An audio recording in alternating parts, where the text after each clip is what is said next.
Pues ya saben el pasaje que vamos a leer y vamos a estudiar Apocalipsis capítulo 1, versículos del 1 al 8. Y la vez pasada que estuvimos juntos, estuvimos estudiando Apocalipsis capítulo 1, versículos del 9 al 20. Y como le había anticipado, lo que hemos estado haciendo, lo que vamos a hacer en el día de hoy, es que simplemente vamos a retroceder un poco y vamos a ver, vamos a considerar la fundación de todo este libro de Apocalipsis. La serie la hemos titulado El fundamento inmovible de mi vida, de la iglesia. Ese es el contexto en el cual hemos estado estudiando el libro de Apocalipsis, y ese fundamento inmovible lo definimos por 4 semanas. La descripción esta de este Jesucristo, el Jesucristo indescriptible que vimos tan detalladamente, esa es precisamente el fundamento inmovible. El fundamento es la zapata, the foundation of something. Inmovible quiere decir que es firme, que no importa lo que pase, que no importa los vientos, los problemas, los cambios, las dificultades, los ataques, el rechazo, el abandono. You're going to stand firm, te vas a mantener firme. ¿Cuántos alaban al Señor? Amén. Ese es el fundamento, ese es Jesucristo resucitado. Como mencionaba hace un momento, este libro de Apocalipsis es un libro que desafía. La persona que diga, no es un libro desafiante, pues no sabe de lo que está hablando. Y por mucho tiempo, la iglesia y algunos de ustedes decían, pastor, ¿cuándo usted va a predicar acerca del libro de Apocalipsis? Y yo me callaba la boca, pero no, palabras eléctricas, oídos desconectados, porque la verdad del caso es que por mucho tiempo no tuve paz de ninguna clase en cuanto a cómo entender los desafíos que este libro, el libro de Apocalipsis, presenta. Como dije hace un momento también, en el día de hoy, el Espíritu Santo de Dios llena mi corazón de paz, de tranquilidad, sosiego, y lo hace, escuche que es importante, por medio, how was that? Que le entró un frío, que recibió algo, una corriente. No, esa paz, la tranquilidad no proviene de eso, proviene de unas verdades importantes que a través de los años he venido estudiando y que ahora puedo ver, puedo discernir con claridad, que son la fundación de este libro, que es el libro de Apocalipsis. Algunas verdades, 3 de ellas importantes para mí. Primeramente, es que todo el libro de Apocalipsis es acerca de la persona de Jesucristo. ¿Alguien dice amén? Es de Jesucristo. Todo es acerca de Jesucristo. Y es sumamente importante porque en este libro contiene palabras de Jesucristo que Él profirió luego de haber ascendido a las mansiones celestiales. Los demás libros no contienen eso. Le estoy diciendo las cosas que han traído paz, las cosas que me han tranquilizado y que me permiten en el día de hoy pues hacer el estudio que estoy haciendo. La otra cosa es que el evangelio de salvación, de la gracia de Dios, el regalo de Dios, vida eterna en Jesucristo, es el corazón, es el centro del contenido de este libro. ¿No me entiende el hecho de que Jesucristo nos ama? Repita conmigo, Jesucristo me ama. Dígale a la persona que está al lado, Cristo te ama. Aleluya. También puede decirle, yo también, si es de verdad. Si no es de verdad, pues entonces, don't say. Vas a ver, Cristo te ama. Esa es esa verdad. Jesucristo me ama. Jesucristo me libró de la esclavitud del pecado. Antes no tenía opción, pero ahora soy libre por medio de su sangre. No solamente eso, sino que el libro también me dice que Él nos ha hecho a nosotros. Esto lo vamos a explicar en los próximos días. Un reino de sacerdotes. What is that? ¿Yo soy sacerdote? Pues sí. ¿Cuántos son cristianos? Pues bíblicamente hablando, usted es parte de ese reino de sacerdotes. Y la otra verdad que es fundamental, que trae mucha paz y que al mismo tiempo provoca gozo y temor, es el hecho de que Jesucristo viene otra vez. Viene nuevamente. De la misma forma en que todo ese sinnúmero de profecías que habían acerca del Mesías que iba a venir en el Antiguo Testamento fueron cumplidas, ahora hay un sinnúmero de profecías acerca de este Jesucristo que regresa nuevamente. Podemos decir también que el propósito de este libro de Apocalipsis, escucha, es traer consuelo a una iglesia militante, una iglesia que está luchando constantemente contra las fuerzas del mal. Este libro trae ayuda, este libro trae consuelo a cristianos que están sufriendo por obedecer a Cristo. Amén. Porque ya la vez pasada hablamos acerca del hecho de que Juan hablaba acerca de yo, Juan, compañero de ustedes en el sufrimiento, en el reino y la perseverancia, y pasamos bastante tiempo, más del que yo hubiese querido, clarificando el hecho de que una cosa es sufrir porque nosotros desobedecemos y experimentamos las consecuencias de nuestra desobediencia, que no es muy buena que digamos, y Dios permite esa consecuencia para que nuestros ojos se abran, para que nosotros podamos ver lo feo que es el pecado y para que salgamos corriendo a los pies de Jesucristo, arrepintiéndonos. Amén. Pero Juan estaba hablando de cristianos que sufrían por obedecer la palabra de Dios, por obedecer lo que Dios decía. Así que en este libro encontramos ayuda, encontramos consuelo para aquellos que están sufriendo por obedecer a Jesucristo. Y otra de las cosas que ha traído mucha paz a mi corazón es el hecho de que aquí yo encuentro seguridad. El libro lo he leído en un par de ocasiones en los últimos días, muchas veces a través de mi vida cristiana lo he leído, y otra vez cuando lo leí en el pasado me quedaba ahí como, what is this? Y vamos a identificar algunas razones por las cuales muchas veces nosotros nos intimidamos, ¿verdad? ¿Sabes? No, pero de verdad que me intimidaba, pero ya en el día de hoy, en vez de intimidarme, lo que me da es seguridad. Y a los cristianos que están siendo perseguidos, hay algunas cosas que este libro da seguridad. Una de ellas, y muy conocida, ¿verdad? Pero simplemente, por ejemplo, en el capítulo 21, versículo 4, la seguridad que me da es que Dios ve nuestras lágrimas. Alaba lo que vive. Seguridad. Dios ve nuestras lágrimas. Otra cosa que me da seguridad es el hecho de que, conforme a lo que dice la Escritura en el capítulo 8, nuestras oraciones influencian los asuntos que están a nuestro alrededor. Nuestras oraciones influencian la vida de nuestros hijos, la vida de nuestra familia, aún la vida de nuestros países. That's the book. Otra cosa que me da seguridad es el hecho de que el libro me dice que nuestra victoria está asegurada. Que la sangre derramada de los hijos de Dios va a ser vengada. O sea, tarde o temprano, Cristo dice, mía es la venganza. Yo me vengaré, dice el Señor. Otra cosa que nos da seguridad es el hecho de que el libro nos dice que Cristo vive y reina para siempre. Que Cristo va a regresar y va a llevar consigo su pueblo, en lo que la Escritura nos va a decir cuando lleguemos ahí, nos describe como las bodas del Cordero. Así que vamos a ver la porción bíblica. Ya el hermano Genio la leyó. Yo espero que usted tenga su Biblia abierta, por favor. De paso, by the way, saque su Biblia. Habla del último libro de la Biblia, que es el libro de Apocalipsis.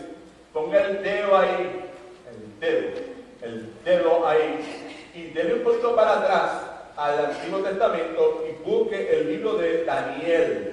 Daniel en la Escritura es el libro que está después de Ezequiel y antes del libro de Oseas, right? Así que ponga su dedo ahí en Apocalipsis y dele para atrás y busque Daniel capítulo 2. Amén. ¿Got it? Porque en los próximos momentos vamos a estar leyendo esa porción bíblica. Pero primero vamos a ver lo que dice la Escritura. Todo el mundo, por favor, en su Biblia, mire, si no tiene su Biblia, si quiere mirar un bosquejo, si quiere mirar una pantalla, pero lo importante es que esté mirando la porción bíblica y que la escuche, porque el Espíritu Santo de Dios puede darle lo que le daba a los creyentes de la iglesia primitiva. ¿Qué era lo que el Espíritu Santo le daba a los creyentes de la iglesia primitiva? La capacidad para poder entender. ¿Amén? Sí, tenían gráficas, no charts, no tenían diccionarios bíblicos, no tenían programación de computadora bíblica, Lo único que tenían es lo único que se necesita, que es el Espíritu Santo de Dios. Alaba lo que Dios. Ahora, si vamos a ver la versión bíblica en el nombre del Padre, del Hijo y del Espíritu Santo, yo voy a hacer una exposición de la misma y luego de eso pues entramos a estudiar detalladamente las notas que tenemos en su bosquejo. Comienza diciendo la revelación de quién. Ayúdame por favor. La revelación de Jesucristo. Dice que Dios le dio para manifestar a sus siervos las cosas que deben suceder pronto. Revelación, la palabra revelación es apocalipsis. ¿Qué quiere decir? Quiere decir hacerse visible. En este caso, hacer visibles verdades, escucha, que una vez estuvieron escondidas, ahora son reveladas. La revelación de Jesucristo es acerca de Jesucristo. Verdades que en un momento estuvieron escondidas acerca de Jesucristo, ahora son reveladas. Es importante para nosotros siempre tener claro que cuando Jesucristo vino la primera vez, vino en humillación. La segunda vez que viene en exaltación.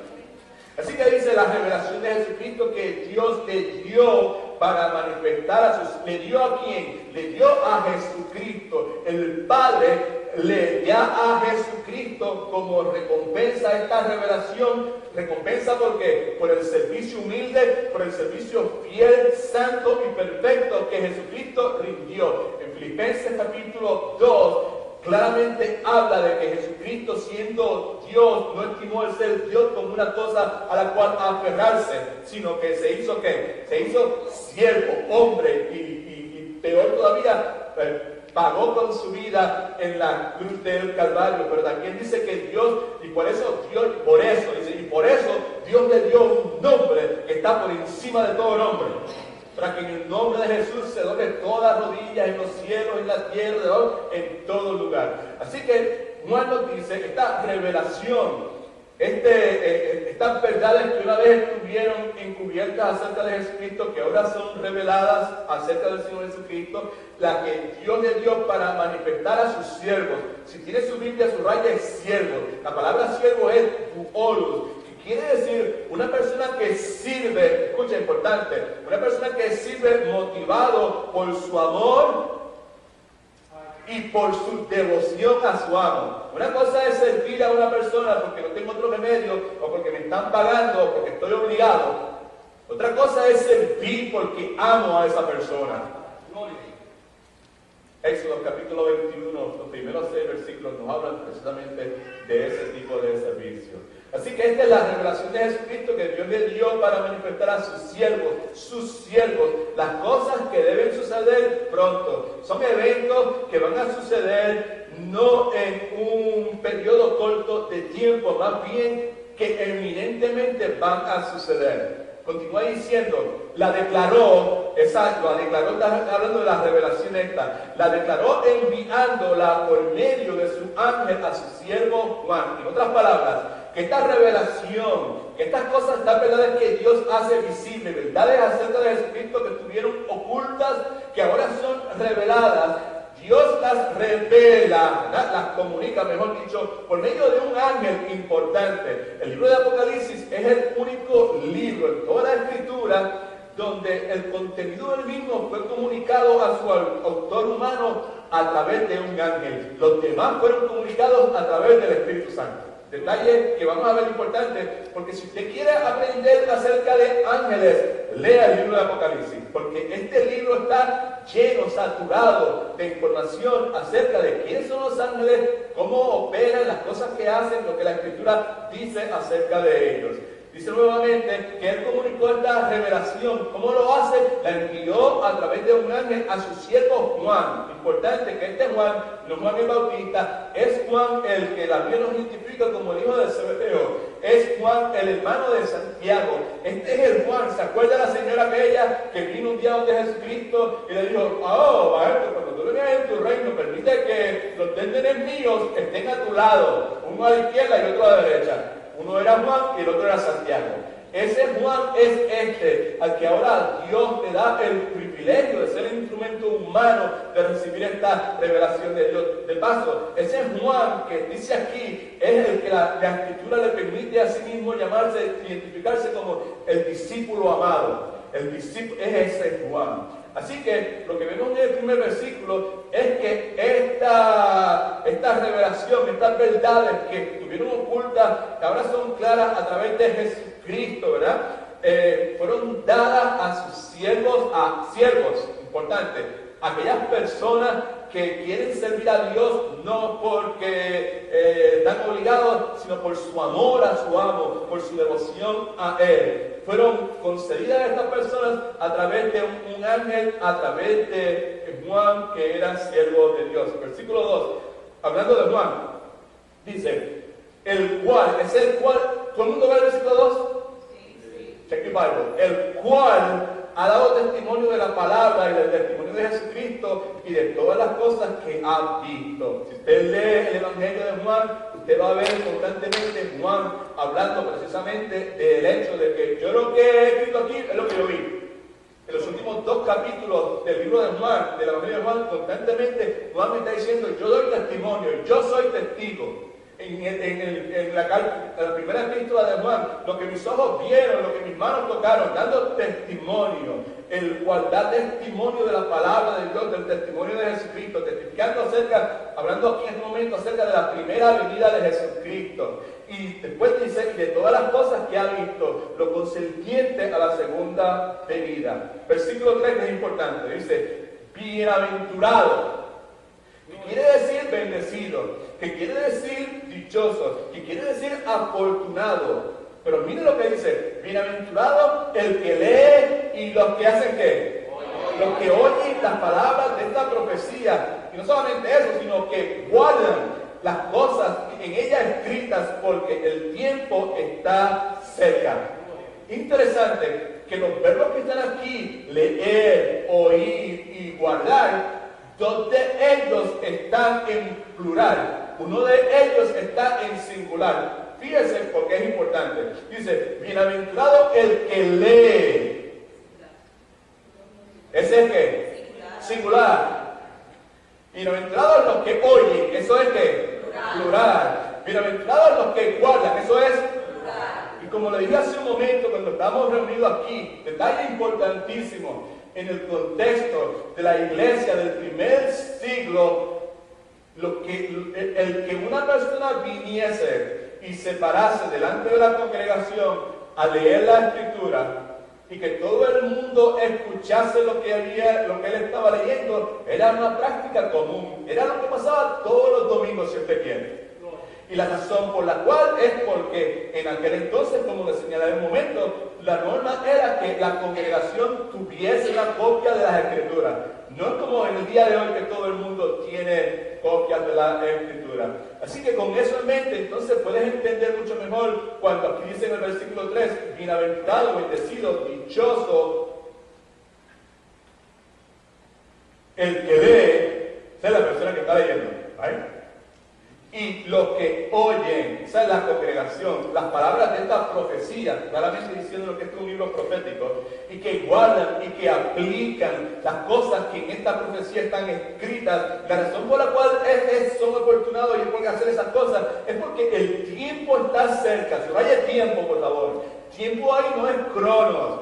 Cronos es mes, día, semana, año, década, siglo. No. La palabra es kairos, que quiere decir temporada, que quiere decir época, que quiere decir era, porque la temporada, el tiempo está cerca, y nuevamente cerca en este caso lo que quiere decir es eminente. En otras palabras, que la próxima gran era, escucha, de la historia redentora, de redención, de perdón, de amor de Dios, está cerca, es eminente. Versículo 4. Ahora Juan empieza a ser más específico y dice, Juan se identifica a sí mismo.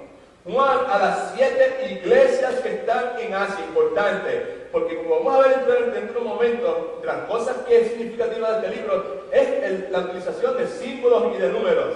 Ahora él comienza diciendo Juan a las 7 iglesias, y como ya vimos la vez pasada, él las identifica: la iglesia de Éfeso, la iglesia de Pérgamo, la iglesia de Tiatira, la iglesia de la Odisea, la iglesia de Sardis, la iglesia de Filadelfia, la iglesia de Esmirna. Pero todos sabemos que, o todos, me imagino yo, ¿verdad? ¿Sabes? Yo he estudiado la Biblia, que había más de 7 iglesias. Y la idea no era que solamente estas 7 iglesias van a recibir esto. No. Hay un significado detrás del 7. Una de las 7 iglesias que están en Asia, y ese Asia en aquel entonces es lo que ustedes conocemos en el día de hoy como Turquía. Entonces, él pasa ahí a dar un saludo y la doxología que le mencioné hace un momento. Gracia y paz a vosotros, una expresión de bendición, de otorgar bendición, que el Señor te bendiga, que el Señor te cuide. Papá, bendición, que el Señor te proteja. Abuelito, bendición, que el Señor te acompañe. Right? Una expresión, eso es, gracia, que la gracia y paz vaya contigo. Una expresión de bendición. Dice entonces, gracia y paz a vosotros de parte, mire qué bonito, es el título de la enseñanza, la revelación del que es, que era y que ha de venir. ¿De parte de quién? De parte del que es y que era y que ha de venir. En esta porción bíblica vemos al Padre, vemos al Hijo y vemos al Espíritu Santo. De parte del que era y el que es y que ha de venir. Simplemente es una referencia, escucha, porque es la única forma que podemos entender a Dios, porque Dios es Dios, amén. Y por más que tú y yo tratemos de entender a Dios, ya sabemos, está para allá, ¿sabes Dios? Entonces, el Espíritu Santo, ya sabes Dios, mueve a Juan a expresarlo de esta forma, ¿verdad? ¿Sabes? Dice, gracias a vosotros de parte del que es, el que era y que ha de venir. Nuevamente una referencia a Dios, ¿verdad? En términos humanos, porque como le dije, es la única forma en que usted y yo podemos entenderlo. El que era, el que es y que ha de venir, simplemente nos expresa a Dios en dimensiones de tiempo, presente, pasado y futuro. No solamente eso, sino que gracia y paz a vosotros también de los ¿cuántos espíritus? De los ¿cuántos? 7. ¿Cuántas iglesias eran? 7. ¿Right? Por lo menos, just trust me. ¿Había más de 7 iglesias o no? Sí, right? Okay, pero 7 es un número que simboliza algo. As we will see in the next few minutes, right? De parte del que es, el que era, el que ha de venir, una referencia a Dios, y también de los 7 espíritus que están delante de su trono. Entonces, una referencia al Espíritu Santo de Dios. Y conforme a la Escritura, sabemos solamente que hay un Espíritu Santo. Y otra vez, el 7 simplemente proyecta plenitud. El 7 proyecta totalidad. En inglés diríamos completeness, right? So, gracias y paz a vosotros, de parte del que era, que es, que ha de venir, de parte de los 7 espíritus que están delante del trono, y en el versículo número 5, te dije que estaba la Trinidad presente, y de parte de Jesucristo, el testigo fiel, el primogénito de los muertos, y el soberano de los reyes de la tierra. De parte de Jesucristo, testigo fiel, porque Él siempre dice, y porque Él siempre representa la verdad. ¿Cuántos alaban al Señor? Let's do it, right? ¿Qué pasó? Siempre dice la verdad, particularmente da testimonio perfecto acerca de la naturaleza de Dios. Por eso es que le decía, si ustedes quieren saber, look at me, vean a mí y van a ver a Dios. No solamente eso, sino que dice que es el primogénito de los muertos. Eso no quiere decir que fue el Cristo el primero que cronológicamente resucitó, porque en el Antiguo Testamento había personas que habían resucitado y Jesucristo resucitó muchas personas. Lo que está diciendo aquí es que de todo, el asunto aquí, el primogénito en este caso, no es secuencia, ¿sabes? Cuando hablamos del primogénito es el primero que nace, ¿sí o no? Right? Sí. Pero en este caso, esto no es secuencia, el caso es preeminencia, el más importante, the premier, if you want, right? Lo que está diciendo es que de todos los que han resucitado, el primero en importancia, el primero en rango es el Señor Jesucristo. También lo define como soberano de los reyes de la tierra. Es una descripción que representa a Jesucristo gobernando sobre todos los asuntos de la tierra, gobernando todo el mundo, rindiéndole pleitesía. Escucha, acuérdense lo que dice en Filipenses capítulo 2, right? Del 5 al 11. La última parte dice, y por eso Dios le dio un nombre, ayúdame, que está por encima de todo nombre, para que en el nombre de Jesucristo se doble todas las rodillas en el cielo, en la tierra, en todos lugares. Y el soberano de los reyes de la tierra. Entonces comienza ahí a hablar acerca de las cosas que Cristo ha hecho por nosotros. Dice también, al que nos ama, al que nos ha lavado de nuestros pecados con su sangre. Pablo decía, ¿quién nos podrá separar nosotros del amor de Cristo? Nada. No hay absolutamente nada. El que nos ama y pasa a identificar quizás la mayor o la más grande expresión del amor de Cristo por nosotros en el hecho de que nos ha lavado de nuestros pecados con su sangre. Lavar de nuestros pecados con su sangre, simplemente haciendo referencia a la reparación, propitiation if you want, a la resatisfacción, a la compensación que Cristo proveyó para nosotros a través de su sacrificio de Él físico en la cruz del Calvario por nuestros pecados. Al que nos ama, al que nos ha lavado de nuestros pecados con su sangre. El versículo 6 dice, ¿y que nos hizo qué? Ayúdeme, nos hizo rey. Y nos hizo también, ¿qué más? I just mentioned to you a few minutes ago. Yes, that's what we are. Reyes y sacerdotes para Dios su Padre. A Él sea la gloria, el imperio por los siglos de los siglos. Amén. Nos hizo reyes, hablando nuevamente del gobierno de Dios, donde el creyente entra en el momento de la salvación. Ahora estamos, el reino de Dios está en nosotros, en esa relación que eventualmente a través de este libro vamos a ver detalladamente. Y sacerdotes de Dios, simplemente Pedro nos dice en primera de Pedro que somos el real sacerdocio, que ya sabemos toda la sociedad, que lo que quiere decir es que las responsabilidades y los privilegios que los sacerdotes tenían en el Antiguo Testamento, ahora nosotros los tenemos. Amén. Ahora es nuestra. Ahora podemos entrar confiadamente delante del trono de su gracia. ¡Ah, qué chévere! La pared aquella que había, que nos separaba, totalmente desapareció a través de Jesucristo. Gloria al nombre del Señor. Y entonces Juan dice, y explota, dice, a Él sea la gloria del imperio por los siglos de los siglos. Amén. Ante la magnitud de las bendiciones que nosotros recibimos a través de Jesucristo, Él explota en esta alabanza y en esta adoración, que de paso es algo que como iglesia nosotros también debemos imitar. Versículo 7 dice, he aquí viene ¿con quién? Con las nubes. Lo que quiere decir simplemente, by the way, la subraya he aquí, he aquí. En inglés es una sola palabra, es behold. Ah, despierta, despierta, atención. Es un llamado urgente. Presta atención, importante. He aquí que viene. En otras palabras, lo que quiere decir es que ya viene en camino, que su venida es eminente. Y con las nubes simplemente quiere decir que desciende de las mansiones celestiales. Dice también que ante esa realidad que todo ojo lo verá. Importante lo que dice ahora, escucha. Todo ojo lo verá. Y los que lo traspasaron, me gusta. Los que lo traspasaron y todos los linajes de la tierra se lamentarán.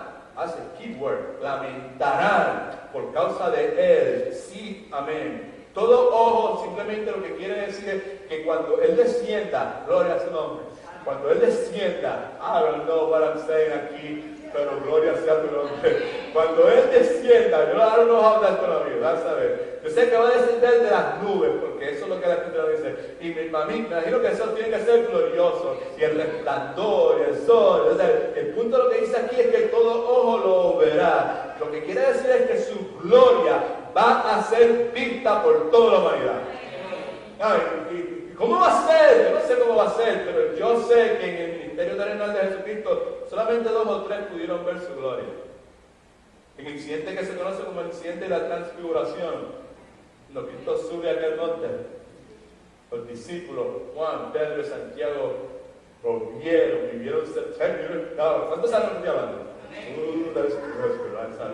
Pues eso que solamente 2 o 3 pudieron ver, lo que Juan nos está diciendo es que todo el mundo lo va a ver.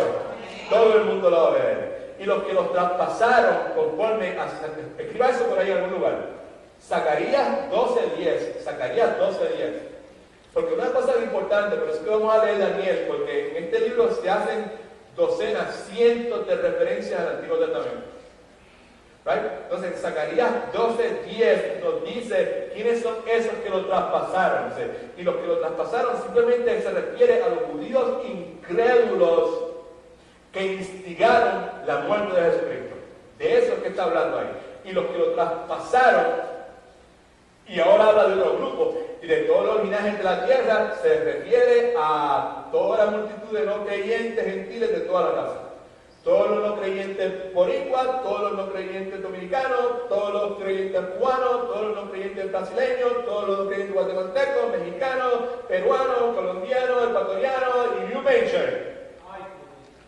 La Escritura siempre hace esa distinción entre gentiles y hebreos. Y aquí la vemos también. Y de todos los días de la tierra se lamentarán, ¿right? Por causa de Él, y ese Él es Jesucristo. ¿Cuál es Él? El que murió en la cruz del Calvario. ¿Right? Se lamentarán. Pero es interesante que algunos se van a lamentar, como vamos a ver en el estudio. Yo he ido un poquito más adelante, y ya puedo decirles que algunos se van a lamentar como señal de arrepentimiento. Entre ellos los 144,000 que vamos a hablar eventualmente también. Esos se van a lamentar como señal de arrepentimiento. Pero otros se van a lamentar como señal de terror, de miedo, que rehúsan arrepentirse. Interesante que hay dos palabras ahí, sí y amén. Una es en griego y la otra es en hebreo. Pero las dos quieren decir lo mismo. Eso es de esta forma, eso es así y se acabó. Ya, olvídate. Eso va a ser de esa forma, es lo que quiere decir. Versículo 8 dice, yo soy el alfa, el omega, hablando de su omnisciencia, el que todo lo conoce, principio y fin, soy eterno, dice el Señor. Yo soy el que es, el que era y que ha de venir. Su presencia no está confinada a tiempo, espacio, a ninguna cosa o a ningún evento. El Todopoderoso, el Omnipotente, y siendo omnipotente, y siendo todopoderoso, nada puede impedir que su plan se realice. No, esa es la Escritura, esa es la porción bíblica. Ahora, ¿qué es lo que este libro de Apocalipsis en realidad es? Tienes varias preguntas en tu nota. La primera es, el libro de Apocalipsis, ¿qué es? Lo que estoy preguntando aquí es, ¿qué clase de libro es? El libro de Salmos es un libro que se conoce como un libro de poesía, ¿vale? Los evangelios son libros de narrativas. ¿Narrativas de qué? ¿Qué es lo que los evangelios narran? La vida de Jesucristo, digo, exactamente. ¿Qué son las epístolas? ¿Vale? No son las esposas de los apóstoles. El chiste flojo, ¿verdad? Llevo 40 años haciendo el mismo chiste. Yo sin que sabiendo la verdad, escuchando. Pues las epístolas son ¿qué? Son cartas, son circulares, ¿right? Que se le enviaron a las iglesias, que debían pasar de una iglesia a otra, de una iglesia a otra. Ahora, ¿qué es el libro de Apocalipsis? Tres cosas que es lo único que quizás podemos cubrir en el día de hoy. Lo primero, hermano José, por favor, es una serie de visiones apocalípticas. ¿Right? ¿Y qué quiere decir Apocalipsis? Empieza con R. Revelar, exactamente, descubrir. Algo que estaba oculto ahora está accesible a todo el mundo. Una serie de visiones apocalípticas. Fíjese ahí en el versículo número 1. De paso, ahí en sus notas, saque su lapicero, por favor, ayúdeme, no se pueda rebelde, por favor, ayúdeme y anote. Hay unas frases que yo quiero que usted me subraye ahí en el bosquejo suyo, ¿verdad? En el versículo 1 dice, la revelación de Jesucristo, subraya revelación, por favor, ¿ok? Que Dios le dio para manifestar a sus siervos, subrayeme para manifestar. Las cosas que deben suceder pronto, subraye eso también, las cosas que deben suceder pronto. La cual enviándola por medio de su ángel a su siervo Juan. ¿Okay? Así que estas tres frases son importantes porque son requisitos clave para que usted y yo poder entender correctamente este libro. Esas tres frases, sumamente importantes. La revelación, otra vez, Apocalipsis, literalmente significa descubrir o revelar una verdad que ha estado oculta. Es importante para nosotros. Las cosas que deben suceder pronto, la frase implica algo que está sucediendo o que está próximo a suceder. Y la frase para manifestar en el idioma original simplemente lo que quiere decir dar a conocer algo. So, el punto es este: if you get all those things together, esas tres frases together, lo que te encuentras es esto: es la revelación de algo que está sucediendo o está próximamente a suceder, y este libro está escrito para dar a conocer esas cosas. That's why from the very beginning. Eso es lo que es. Revelación de algo que está sucediendo o está próximo a suceder, y el libro este fue escrito para dar a conocer esas cosas que están sucediendo o están próximas a suceder. Ahora, te dije que pusiera el dedito en Daniel. Imagino que todavía está ahí, o se le durmió el dedo, o lo sacó. Right? Now, interesante que solamente en otra ocasión en la escritura esas tres frases están juntas. Las puedes encontrar. Quiero mostrarles en el libro de Daniel donde es que se encuentran, y como le dije hace un momento también, porque el libro de Apocalipsis hace un montón de referencias al Antiguo Testamento. Y es algo crucial poder entender estas cosas, ¿right? Crucial, no negociable. Es algo que nos va a ayudar, porque vamos a tener que regresar al Antiguo Testamento en otras ocasiones, y es bueno que nos vayamos familiarizando con eso. Daniel, capítulo 2. Versículos del 28 al 30, right? Y después vamos a leer el versículo 44. El punto es este: Daniel, profeta del Antiguo Testamento. ¿Te acuerdas de Daniel? Daniel es el que estuvo envuelto con unos animales. ¿Cuáles eran los animales?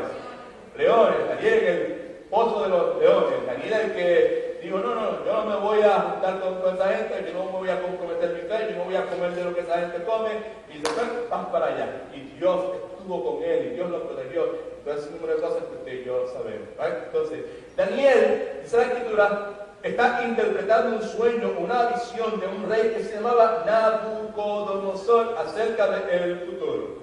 Entonces, en la interpretación de Daniel, la que él hace, podemos ver estas tres frases que mencioné hace un momento, una forma u otra, algunas literalmente, otras usted tiene que just you will see, right? Y que fue la que subrayamos hace un momento aquí en el primer versículo de Apocalipsis.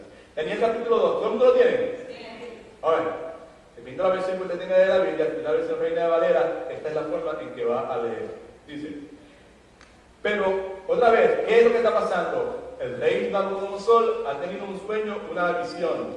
Daniel ha sido llamado para que la interprete. Daniel lo está haciendo en el proceso de interpretar esta visión que Dios le ha dado, sueño, o mejor dicho, que este hombre ha tenido, ¿verdad? De Nabucodonosor. Él hace mención de estas tres frases que nosotros identificamos, subrayamos hace un momento en el primer versículo del primer capítulo del libro de Apocalipsis. Versículo 28 de Daniel número 2 dice: pero hay un Dios en los cielos que hace ¿qué?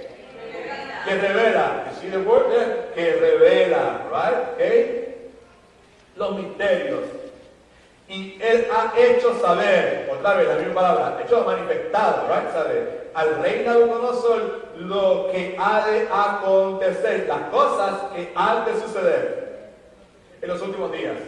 Estos son tus sueños, las visiones que has tenido en tu cama. Estando tu rey en tu cama, te vinieron pensamientos para saber, otra vez la frase, lo que había de suceder en lo porvenir. Y el que, ¿qué sé qué? Y el que revela, Apocalipsis, la palabra Apocalipsis, y el que revela los misterios, te mostró todo lo que ha de ser, lo que va a acontecer, lo que va a suceder. Versículo 30. Y a mí me ha sido ¿qué?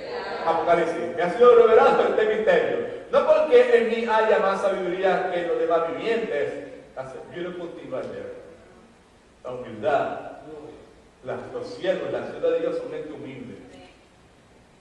No porque en mí haya más sabiduría que en los demás vivientes, sino, otra vez la frase, para que se dé a conocer al rey la interpretación y para que entienda los pensamientos de tu corazón. En esencia, lo que estaba diciendo Nabucodonosor: tú has tenido un sueño, ya lo que va a acontecer, y por medio de mí Dios te lo va a dar a conocer. Es la escritura que luego de eso, Daniel le da a Nabucodonosor el significado de su sueño, y por ahí para abajo sigue hasta el versículo 44, describiendo casi a la perfección todo el sueño que ha tenido. Y lo importante es que en el sueño de este rey había toda clase de símbolos, había toda clase de imágenes de oro, de plata, de piedra, de hierro, de barro. Entonces, Daniel lo que hace es algo parecido a lo que hace Juan, que comienza a interpretar el significado de esos símbolos y concluye, esto es lo que, por eso es que estamos leyendo esto, por esto que vamos a leer ahora, concluye su interpretación con unas palabras que son sumamente relevantes, que quiere decir que tienen que ver, son muy significativas en nuestro estudio del libro de Apocalipsis. Miren el versículo 24. Versículo 24 dice: en los días de estos reyes, el Dios del cielo levantará. ¿Quién? El Dios del cielo, el Dios todopoderoso, el que es, el que era y el que ha de venir, el alfa, el omega, el principio y el fin. El Dios del cielo levantará un reino que no será jamás que. Gloria al nombre del Señor. Ni será reino dejado a otro pueblo, desmenuzará y consumirá a todos estos reinos, pero Él, el reino, permanecerá para siempre. ¿Cuál es el punto? No lo veo, pastor, ayúdeme, por favor. El punto es que en Daniel 2, que es lo que acabamos de leer en este momento, vemos como Dios utiliza un sueño, utiliza una visión para descubrir, para revelar la verdad. Escucha, de que un día Dios va a establecer un reino que nunca va a ser destruido. Entonces el libro de Apocalipsis nos habla de cómo por medio de una visión Dios comunica por medio de un hombre llamado Juan la forma, escucha, que su reino va a ser establecido y que ese reino nunca será destruido. Y como en el caso del rey Nabucodonosor, la visión de Juan también está lleno de imágenes y símbolos. En sus notas escribimos eso, si no me equivoco. El libro de Apocalipsis, en el libro de Apocalipsis, el uso de símbolos y números es predominante. Símbolo, imagen, significativo. El libro está diseñado, escucha, es las cosas que a mí ya, pero es que estoy tranquilo. Ando, sé con que estoy bregando aquí, ¿verdad? No importa lo que Scofield, lo que yo no sé haya dicho en el pasado, no importa las posiciones si son pre-army, I don't care, no. De eso ya sabes, es past. Ahora, ¿qué es lo que la Escritura dice? Primeramente, lo que puedo decirle que usted puede, you can bank on that. ¿Qué es esto? Es que este libro fue diseñado para comunicar verdad por medio de símbolos e imágenes. That's the way it's designed. Comunicar verdad bíblica, verdad profunda, verdades eternas por medio de símbolos e imagen. Ahora, ¿por qué eso es significativo? Porque eso implica que no, escucha, no todo lo que sucede en el libro de Apocalipsis tiene la intención de ser entendido literalmente.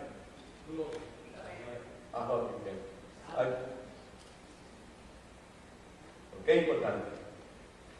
Porque eso quiere decir que eran las cosas que a mí, ¿sabes? Los desafíos míos cuando yo me encontraba, porque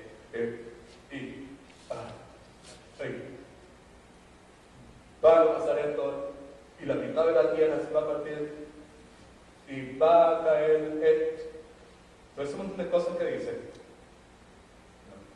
Pues como es un libro que fue diseñado nuevamente para comunicar verdad por medio de símbolos e imágenes, eso implica nuevamente que no todo lo que se dice en el libro tiene la intención de ser entendido literalmente. Así que fue escrito para ser interpretado simbólicamente. En esencia, se trata de una visión llena de símbolos que significan, escucha, la verdad fundamental, la venida del reino de Dios. Aunque, escucha por favor, hay algunas cosas que deben ser vistas literalmente. And we will identify those. Pero en su esencia es para ser entendido simbólicamente. Así que en el libro, el uso de símbolos y números es predominante. Símbolos vimos, números. Ciertos números, escucha, esto puede ser un poquito boring, but just hang in there, right? Quizás para otros dice, qué tremendo. Y para otros dice, Señor, me hubiese quedado en casa, ¿no? Pero just para establecer una plataforma, ¿verdad? Los números. Ciertos números son usados consistentemente, y otra vez, números son utilizados como símbolos de ciertas cosas. Repita conmigo, los números son son utilizados como símbolos de ciertas cosas. Por ejemplo, número 12 y los múltiples de 12, como por ejemplo los 144,000, simbolizan el pueblo de Dios. Número 10, los múltiples del número 10 como 1000, simbolizan cantidades completas de tiempo. Número 7, simboliza perfección, simboliza plenitud, en inglés completeness.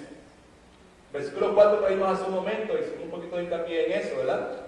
El Espíritu Santo se describe como los 7 espíritus. Simplemente es una imagen de la plenitud, la perfección del Espíritu de Dios.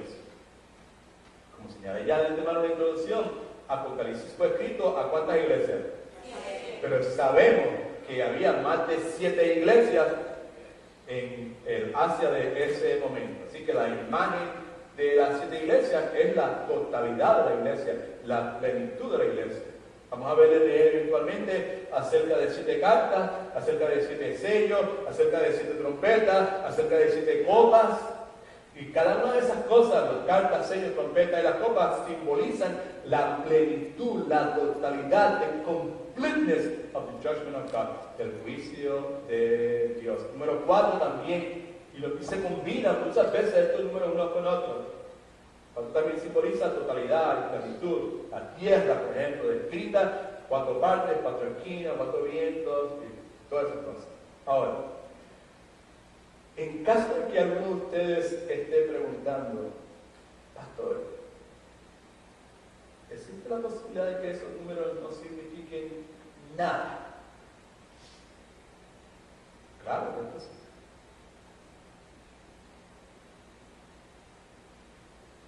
Pero escucha, cuando tú y yo comenzamos a ver estas cosas una vez tras otra vez, nos damos cuenta de que nada en el mundo pasa por accidente. Todo lo que acontece ha sido planeado por Dios. Es parte de la totalidad, de la plenitud de su plan. En la forma en que todo esto se desenvuelve en el libro de Apocalipsis, es claro, escucha, que alguien, y ese alguien es el Dios de la gloria, está detrás de esos símbolos y de esos números. Eso es clave entenderlo, ¿vale? Hay alguien, el Dios creador, el alfa, el omega, que está detrás de estos números y de estos símbolos. La segunda cosa que podemos decir con relación al libro de Apocalipsis es que está llena de pronunciamientos proféticos, llena de pronunciamientos proféticos. Versículo 3 dice, bienaventurado el que lee y las oye y los que oyen las palabras de esta profecía y guardan las cosas que en ellas están escritas porque el tiempo está cerca. ¿Qué es lo que quiere decir eso? Simplemente que al igual que el libro de Isaías, que el libro de Jeremías, que el libro de Zacarías y Ezequiel, el libro de Apocalipsis es un libro profético. Y by the way, otra vez, este libro hace montones de referencias a todos esos libros proféticos del Antiguo Testamento. Ahora, esto es importante. El libro de Apocalipsis es el clímax, es la culminación de toda la profecía. A diferencia, escucha que es importantísimo, a diferencia del Antiguo Testamento, en el Antiguo Testamento las profecías en esencia estaban anunciando la venida del Mesías, la venida de Dios, de Emmanuel con nosotros. El libro de Apocalipsis, está en su nota por favor, el libro de Apocalipsis es, lo que anuncia es un reino, el reino de Dios que ha venido y que pronto va a ser consumado en su totalidad. En otras palabras, el libro de Apocalipsis no se trata de un rey que viene, más bien es de un rey que vino, no solamente eso, y que en el presente reina. Importante, porque el libro que trae es consuelo, el libro que trae es esperanza. Esa es la finalidad. By the way, el libro de este, pero no fue diseñado para traer la división que crea a través de la historia, confusión y las gráficas. That's not behind, esa no es la intención de ninguna forma.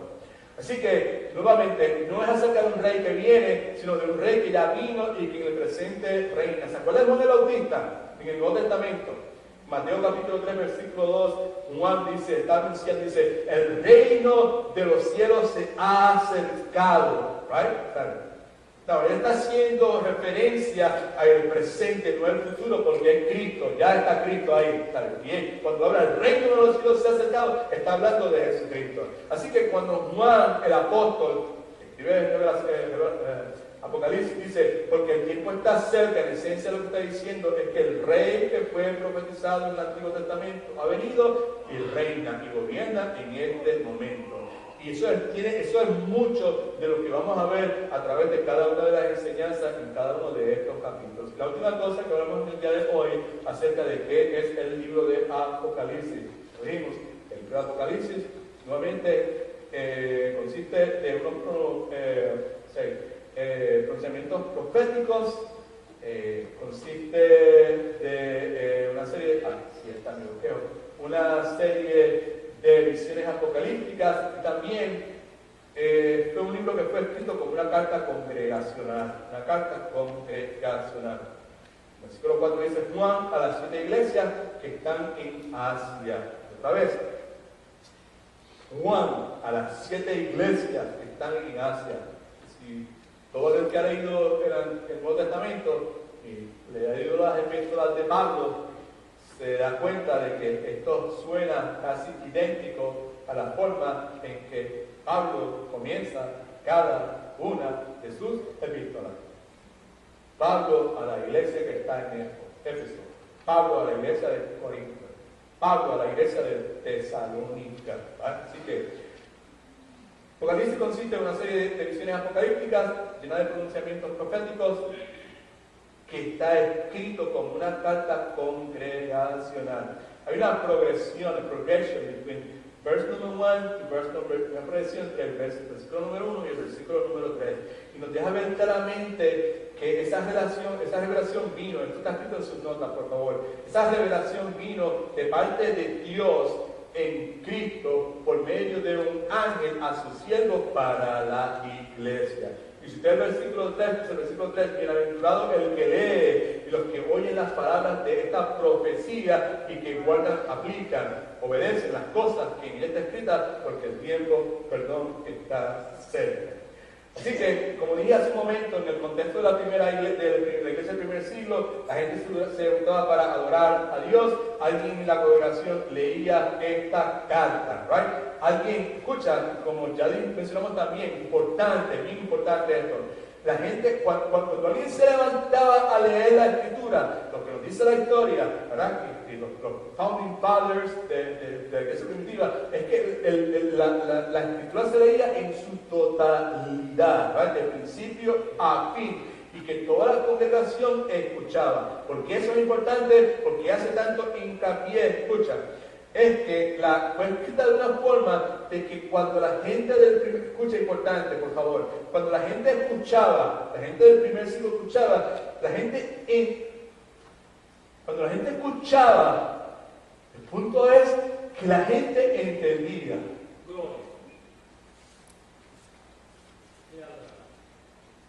Aquella gente, cuando escuchaban todo lo que dice aquí de estos sellos, de la bestia, de la figura, de las 4 cabezas y todo eso, la gente escuchaba y la gente entendía.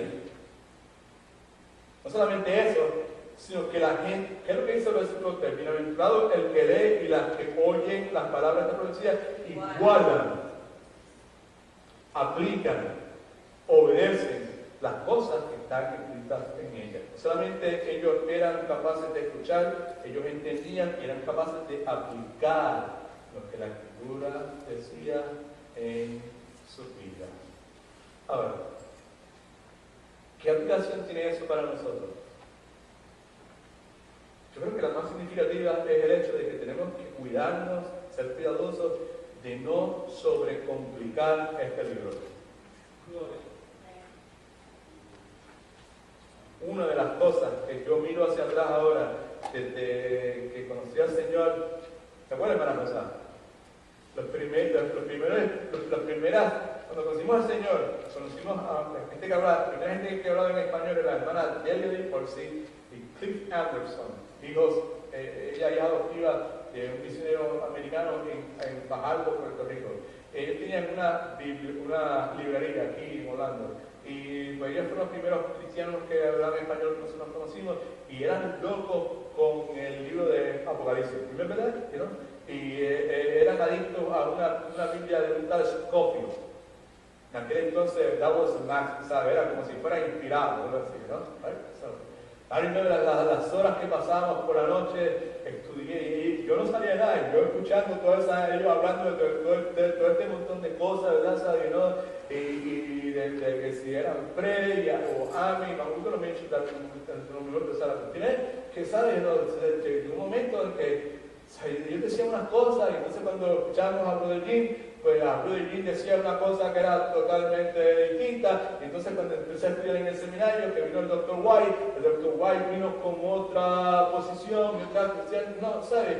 I remember, ¿sabes? Para poder pasar las clases del libro de Apocalipsis, en el seminario tenía que estudiar libro por libro, uno tenía que aprenderse todos los charts, con todas esas gráficas, ¿sabes? Del Antiguo Testamento, de la dispensación, un montón de cosas, ¿sabes? El punto es este, escucha, ¿qué es lo que quiero decir? Quiero decir es que el libro fue diseñado para que alguien lo leyera. Alguien lo leyera y la gente entendía. La gente entendía y la gente lo podía aplicar a su vida. Gracias por el amén.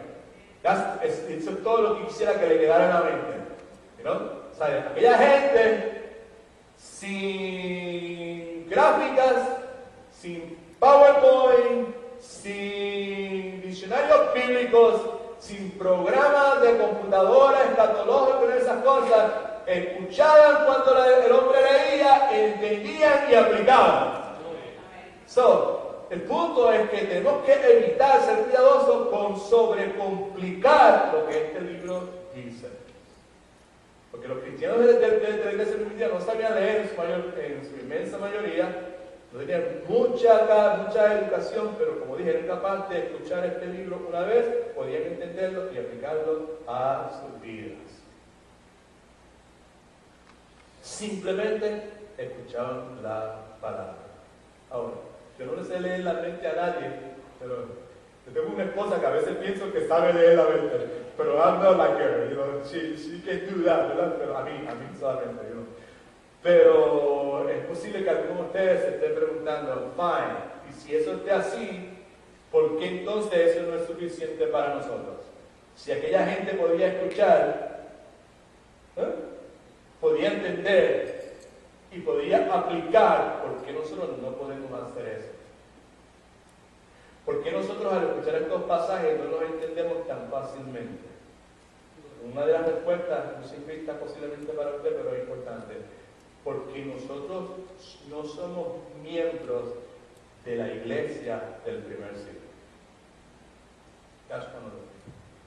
Hay imágenes, y by the way, está en los miércoles, we're talking de la misma cosa también. Hay imágenes, hay símbolos, nuevamente, en este libro que para ellos eran fáciles de discernir, que para nosotros es sumamente difícil de entender. Además vivían en un tiempo distinto, con un nivel de entendimiento que era distinto a el nuestro. Escucha, esa es la razón por la cual estudiamos la palabra de Dios.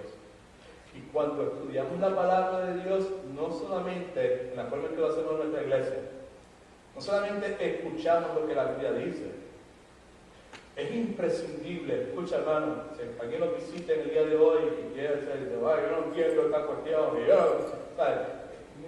no solamente es necesario escuchar la palabra de Dios, es imprescindible, es esencial, escuche, ponerse en los zapatos de las personas que escucharon la palabra en primera instancia.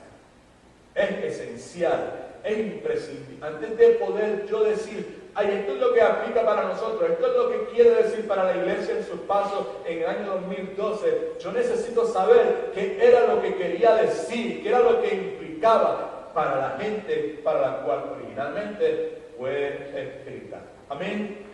Los comentarios bíblicos de paso, ¿sabes? Y los otros recursos que utilizamos son precisamente para eso, para ayudarnos a ponernos en los zapatos de aquella gente. Por eso es que estudiamos el idioma original, para ver qué era lo que quería decir. Por eso es que hablamos del contexto, cuál era el contexto y qué era lo que estaba pasando, para poder ponernos en los zapatos de aquella gente, para poder entender qué era lo que eso quería decir para aquella gente. Amén. Amén. Alright, now, si bien todo eso es cierto, y es, aunque usted no lo crea, es cierto, aún más cierto es que lo que es aún más cierto es que lo único es lo único, lo único es lo único, más duro, lo único, lo único que se necesita para entender el libro de Apocalipsis y todo el libro de paso, toda la palabra de Dios, es el Espíritu de Dios. That's all. El Espíritu Santo de Dios. That's all. ¿Cuántos son cristianos aquí? If you are a Christian, si usted ha nacido nuevo, tiene el Espíritu de Dios dentro de usted. Eso es lo único que usted necesita. Y eso, by the way, debería alentar a cada uno de nosotros. ¿Right? Y si usted dice, no lo entiendo,